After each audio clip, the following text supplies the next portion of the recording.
All right, guys, this is LRC circuits. We're going to be going over a few questions, really seeing how to apply all these equations that make up the common type of question. So let's just kind of discuss first what is an inductor. So an inductor is a passive circuit element capable of storing electrical energy in the form of magnetic energy, right? So that's kind of what this equation I wrote right here explains. So just like how a moving mass has kinetic energy, equal to 1/2 the mass times velocity squared, a coil carrying a current stores energy in its magnetic field through this equation. So that kind of explains that design. So let's now move on to our next equations. Sorry, let me just rearrange here. Trying to work with this webcam I'm trying out, see if the quality is better. Current per unit time.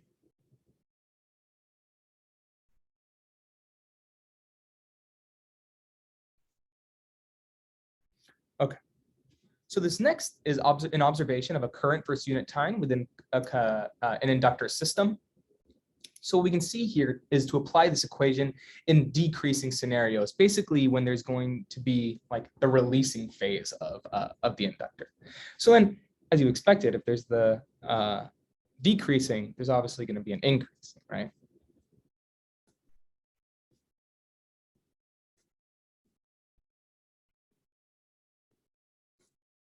All right. And that's going to be your increasing storing phase. And remember what our current itself equals is that V over R right there. Because, as V equals IR, I equals that V over R. And the next thing is this time constant, which is just tau inductance over the resistance, right? The next equation is kind of an Ohm's law, if you will, for inductors. So just write that out real quick. Well, remember, Q over C is equal to V, right? Per the logic of Q equals CV, right? So let me just explain what we're looking at here. This change in current over change in time refers to an instantaneous rate of current change. That L is inductance in units of Henry, that's that big H. And then finally, this represents an instantaneous voltage across the inductor. Okay, so these are great equations in framing and understanding, and we're going to be applying them lightly. But the real kind of meat and potatoes of this comes from what this table equations number 6 represent.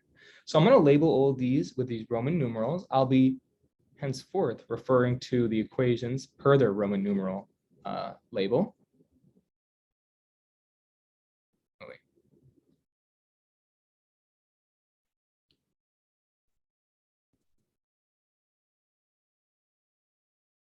Forget you saw me mess up Roman numeral 4. All right, so I'm going to start up here.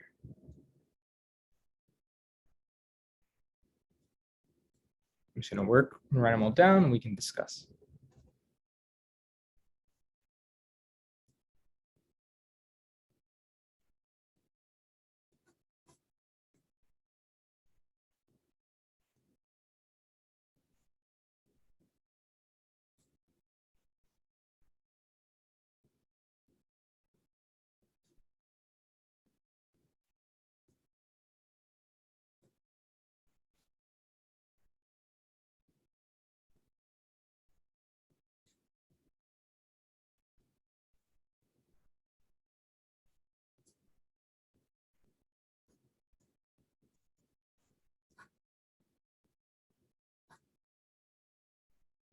All right.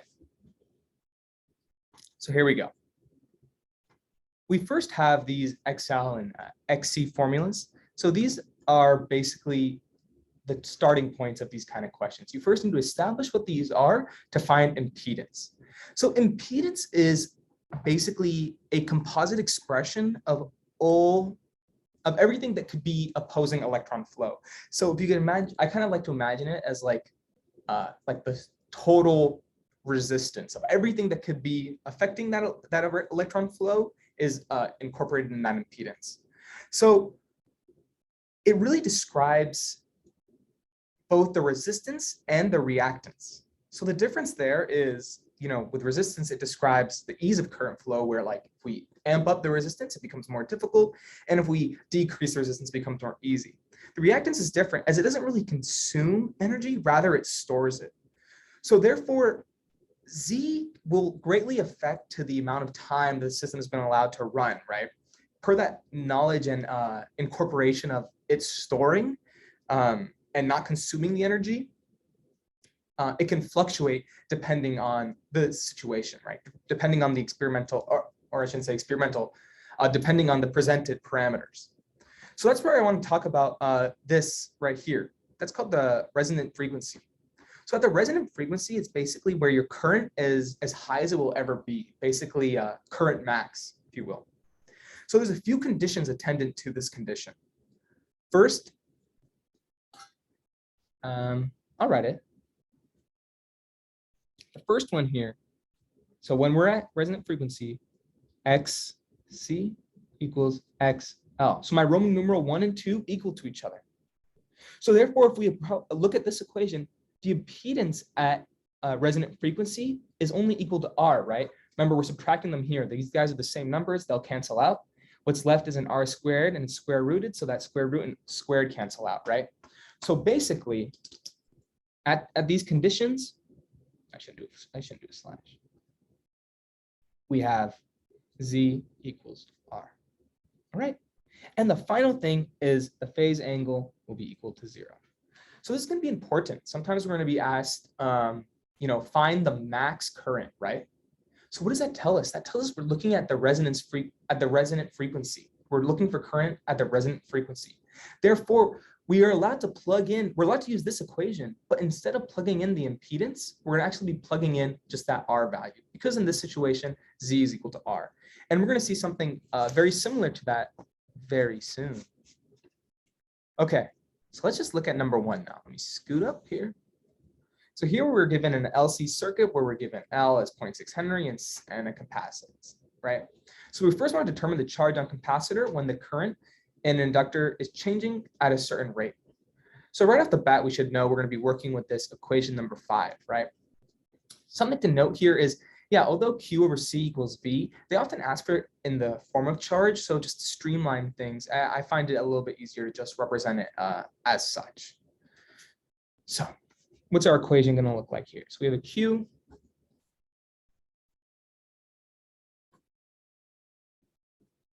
Right? All we need to do is move C to the other side. And over here right now, we actually have that, change in current over time. So what is that equal to? It's an instantaneous rate of current change. We're given that. So all we need to do is just plug in. You'll do all that proper plugging in, and your Q will come out to be 1.8 times 10 to the minus 5. Next thing in part B, we're asked to determine the induced EMF on the inductor when the charge of the capacitor is 480 microcoulombs. So, as we recall, this one's just going back a little bit to our older equations. We're solving for a voltage here. We're given the 480, microcoulomb, and we already know it's 12 initially. Sorry, the charge on the capacitor is that. I don't know if I said that. Those micros cancel out.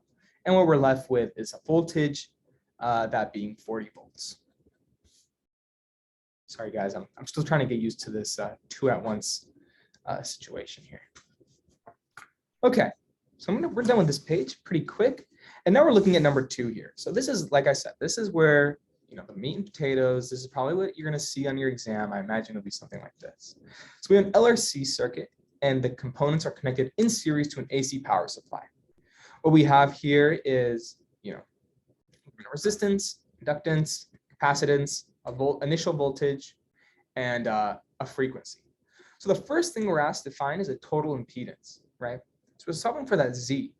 What do we need to solve for that Z? We actually need this Roman numeral 1 and Roman numeral 2. So XL and XC, right? So I'm going to streamline that a little bit and just plug it in all at once. But if you prefer, you have to independently solve for those. So let me first write out my expression.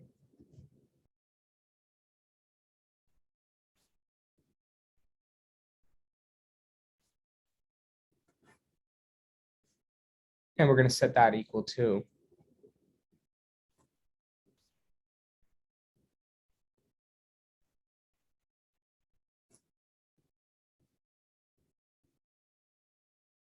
square this. Okay. Plug in all of our values, so the resistance is 5, 2 pi, we're given the frequency, L given, and then same thing right here. All that will come out to be 9.4 ohms. Oops, I wrote a pi symbol there. That's ohms. All right. So now part B. Here in part B, we're asked to find a peak current. So because we're looking for a peak current, one second, I'm sorry. Just double check this. Okay, so yeah, we're looking essentially for a current max. So that's going to be equal to when the voltage is at the max. The voltage is at the max when it's 30, and we're going to be dividing by impedance because it represents the composite opposers of electron flow. So we just plug everything.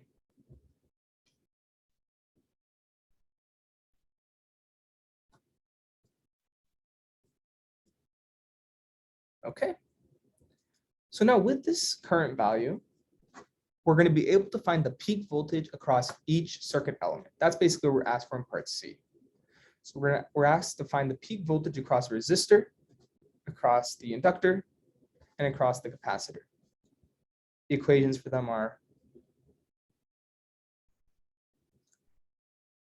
as such.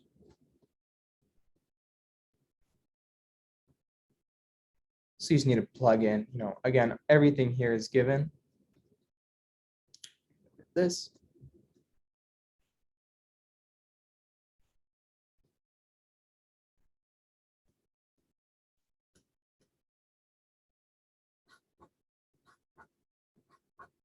All right.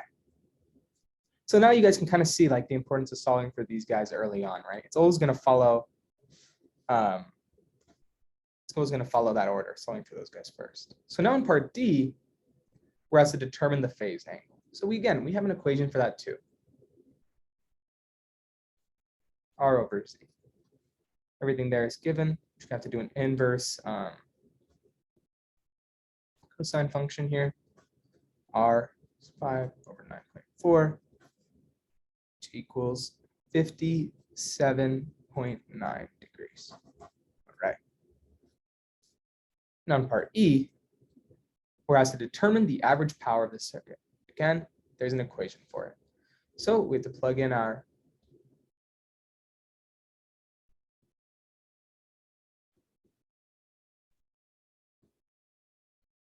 we previously found what our peak current and our peak voltages are. Sorry, people just walked into the class. Why? Anyway, so we have our peak, we're given our peak amp and voltages here, right? Sorry, those people who walked in really threw off my train of thought here.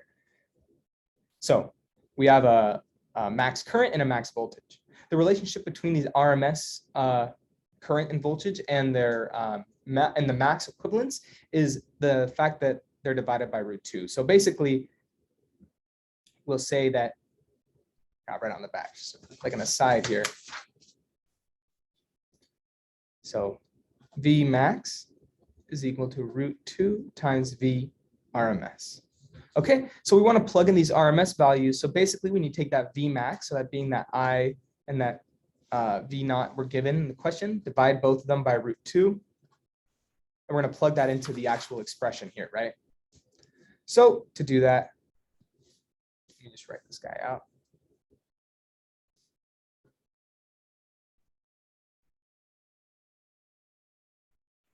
As people opened the door, see me working here, said a cuss word and then just left.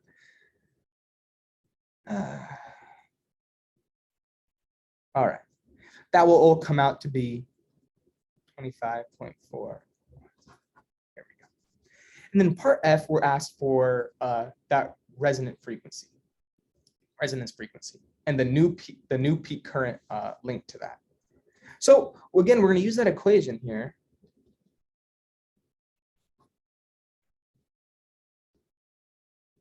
Plug all that stuff in. What comes out is 73 hertz.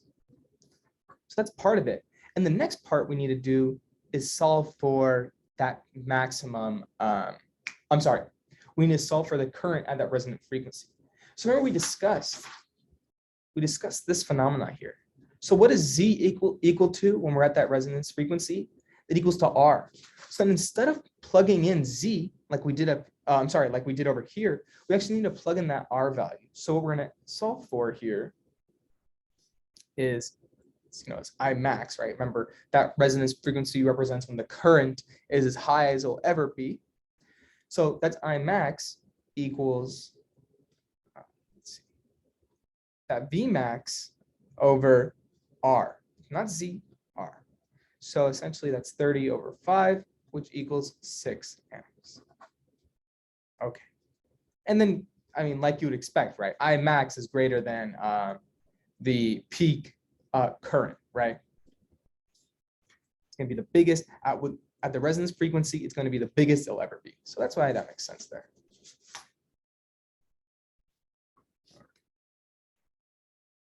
And in this final step, in this final question, we have here an LRC circuit consists of a capacitor with a given capacitance, inductor, resistor. It's in series AC with an AC source with a given voltage. We're asked first to determine the resonance frequency of the circuit. So per the fact of, I mean, just like using the equation again, like we just did, we'll see that, right? And all we have to do is plug in here. That'll come out as 663 hertz. And then it's the same logic applied again. We resonant frequency requirements have it such that Z equals R. Therefore, that I max is going to equal that V max given right here over the resistance for resistance, right? So in this case, that's 2 over 4, which equals 0.5 amps. Okay, so here, this really is just an application of these equations. There's not much else. I suspect, and if I was a betting man, I'd bet $5 that this would be the question you would see on the midterm, something along these lines here. Other than that, there's really nothing else I can think about important to bring up relative to this unit. Yeah, I think that that's it, really. I can't think of anything else. Any homework questions, always get back to me. Finals, midterm 2 exam information to be sent out soon. Thanks, guys. Appreciate you watching. Any questions, like I said, email me. Hopefully, we can figure out the quality of this thing. I mean, it looks better the further up I go, but I don't know how to, like, it's attached to my water bottle as is, so I don't know how to make it look even better, unless I want it to be like, bring some books to stack it up. Anyway, I'm rambling. Thanks, guys.